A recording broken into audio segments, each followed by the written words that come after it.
Hello friends, welcome to my channel.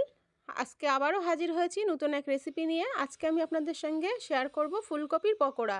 শীতকালীন সবজি এই ফুলকপির পকোড়া কিন্তু অনেক বেশি খেতে মুচমুচে এবং সুস্বাদু হয়। এটা তৈরি করাও অনেক সহজ। তাহলে চলুন দেরি না করে তৈরি করে নেওয়া যাক আজকের রেসিপি। প্রথমে আমি এখানে ফুলকপি নিয়েছি। ফুলকপিগুলোকে এইভাবে দু টুকরো করে কেটে আমি এটা 30 মিনিট নুন দিয়ে জলে ভিজিয়ে রেখেছিলাম, যাতে এর মধ্যে যদি কোনো পোকা থাকে তাহলে সেটা বার হয়ে যাবে। তারপর জলটা ঝরিয়ে নিয়েছি। এখন গ্যাসে একটা সসপ্যানে আমি জল গরম করতে বসিয়ে দিয়েছি। জলটা যখন জাস্ট এইভাবে ফুটে উঠবে তখন আমি ফুলকপিগুলো এই জলের মধ্যে দিয়ে দেব। ফুলকপিটা খুব বেশি সিদ্ধ করা যাবে না, এটা হালকা করে আমি একটু সিদ্ধ করে নেব। সব ফুলকপিগুলো জলের মধ্যে দিয়ে এভাবে চামচ দিয়ে একটু নাড়াচাড়া করে মিশিয়ে নিতে হবে। তারপর জাস্ট যখন এভাবে জলটা একটু ফুটে উঠবে তখনই কিন্তু ফুলকপিগুলো আমি তুলে নেব। জাস্ট হালকা করে কালারটা একটু চেঞ্জ হয়েছে তখনই কিন্তু কপিগুলো তুলে নিয়েছি। বেশিক্ষণ কিন্তু সিদ্ধ করা যাবে না, তাহলে কিন্তু এটা ভেঙে যেতে পারে। সব ফুলকপিগুলো আমি জল থেকে ঝরিয়ে এটা তুলে নিয়েছি। এখন এটা এক সাইডে রেখে দেবো। অন্য একটা পাত্রে নিয়ে নিয়েছি হাফ কাপ বেসন, সঙ্গে দিয়ে দেবো 2 চামচ কর্নফ্লাওয়ার। কর্নফ্লাওয়ারটা অবশ্যই করে দেওয়ার চেষ্টা করবেন, এটাতে কিন্তু পকোড়াটা অনেক বেশি মুচমুচে হয়। 1 চামচ দিয়ে দেবো লঙ্কা গুঁড়ো। লঙ্কা গুঁড়ো আপনারা আপনাদের নিজেদের স্বাদ মতন ব্যবহার করবেন। হাফ চামচ দেবো হলুদ গুঁড়ো, হাফ চামচ দিয়ে দেবো ধনে গুঁড়ো, আর দিয়ে দেবো হাফ চামচ ভাজা জিরের গুঁড়ো, হাফ চামচ দিয়ে দেবো কালো গোলমরিচের গুঁড়ো, 1 চামচ দিয়ে দেবো আদা রসুন বাটা। আদা রসুন একসঙ্গে বেটে নিয়েছি আমি। তারপর আমি এখানে দিয়ে দেবো 1/4 চামচ চাট মশলার গুঁড়ো আর 1/4 চামচ দেবো গরম মশলার গুঁড়ো। সব কিছু দেওয়ার পর আমি সব শুকনো মিশ্রণগুলোকে একসঙ্গে খুব ভালোভাবে একটা চামচ দিয়ে মিশিয়ে নেব। খুব ভালোভাবে মেশানো হয়ে গেলে তারপর যে ফুলকপিগুলো আমি জল ঝরিয়ে রেখেছিলাম সেগুলোকে এখানে অ্যাড করে দেব। সব ফুলকপিগুলো দিয়ে কিন্তু এই মিশ্রণটার সঙ্গে খুব ভালোভাবে আমাদের মিশিয়ে নিতে হবে।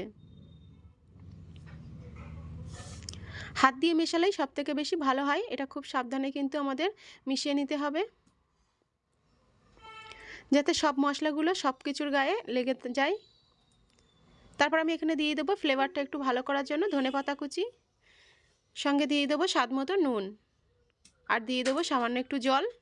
জলটা দেওয়ার পর সব কিছু আমি একসঙ্গে খুব ভালো করে মিশিয়ে নেব। সব মশলাগুলো খুব ভালোভাবে হাত দিয়ে মিশিয়ে নিতে হবে, যাতে প্রতিটা ফুলকপির গায়ে মশলাগুলো লেগে থাকে। দেখুন কিভাবে আমি মাখিয়ে নিয়েছি। এটা খুব ভালোভাবে এটা মাখানোর পর দেখুন মশলাগুলো একদম ফুলকপির গায়ে খুব ভালো করে লেগে গেছে।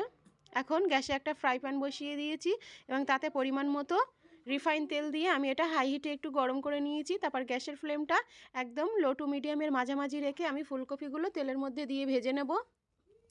এই ফুলকপির পকোড়াটা দেখতেই পেলেন কতটা সহজ, একদম কম সময়ের মধ্যে ঝটপট কিন্তু এটা তৈরি করে নেওয়া যায়। এটা অনেক বেশি মুচমুচে হয় খেতে, অনেক মজা করে সবাই এটা খেয়ে নেবে। ছোট থেকে বড় সবাই কিন্তু পছন্দ করবে। যারা ফুলকপি ভালোবাসে না তারাও কিন্তু এইভাবে এই পকোড়াটা তৈরি করে দিলে তারাও অনেক বেশি খেয়ে নেবে। গ্যাসের ফ্লেমটা অবশ্যই লো টু মিডিয়ামের মাঝামাঝি রেখে কিন্তু আমাদের পকোড়াগুলো ভেজে নিতে হবে, নয়তো ভিতরে কাঁচা থেকে যাবে। এক সাইড ভাজা হয়ে গেলে আমি একটা কাঁটা চামচের সাহায্যে এইভাবে এর অপর সাইডটাও খুব ভালো করে ভেজে নেব। এই পকোড়াটা কিন্তু খেতে অনেক বেশি মুচমুচে হয়। বিকালে আপনারা এটা চায়ের সঙ্গে অনেক মজা করে খেতে পারেন। তারপর এর অপর সাইডটাও আমি বেশ কিছুক্ষণ করে ভেজে নেব। এই পকোড়াটা ভাজতে আমার সময় লেগেছে 7 থেকে 8 মিনিট। তারপর একটু গোল্ডেন ব্রাউন করে দেখুন কালারটা কত সুন্দর করে আমি ভেজে নিয়েছি। এখন একটা চামচের সাহায্যে এইভাবে তেল ঝরিয়ে আমি তুলে নেব পকোড়াগুলো। সব পকোড়াগুলো তুলে নিয়ে আমি এটা সরাসরি প্লেটের মধ্যে সার্ভ করে নেব। তারপর বাকি পকোড়াগুলোকেও কিন্তু আমি সেম পদ্ধতিতে ভেজে নিয়েছি। দেখুন, দেখে বুঝতে পারছেন কতটা মুচমুচে হতে পারে এটা। আমি এটা টমেটো সসের সঙ্গে সার্ভ করেছি। এটা কিন্তু টমেটো সসের সঙ্গে অনেক বেশি মজা লাগে খেতে। আশা করি আমার আজকের রেসিপিটি আপনাদের ভালো লেগেছে। ভালো লাগলে অবশ্যই এটা লাইক করবেন এবং কমেন্ট করবেন। চ্যানেলটিকে যারা এখনও সাবস্ক্রাইব করেননি তারা অবশ্যই চ্যানেলটিকে সাবস্ক্রাইব করে রাখবেন। দেখা হবে নতুন কোনো রেসিপিতে। ততক্ষণ পর্যন্ত ভালো থাকবেন, সুস্থ থাকবেন। ধন্যবাদ।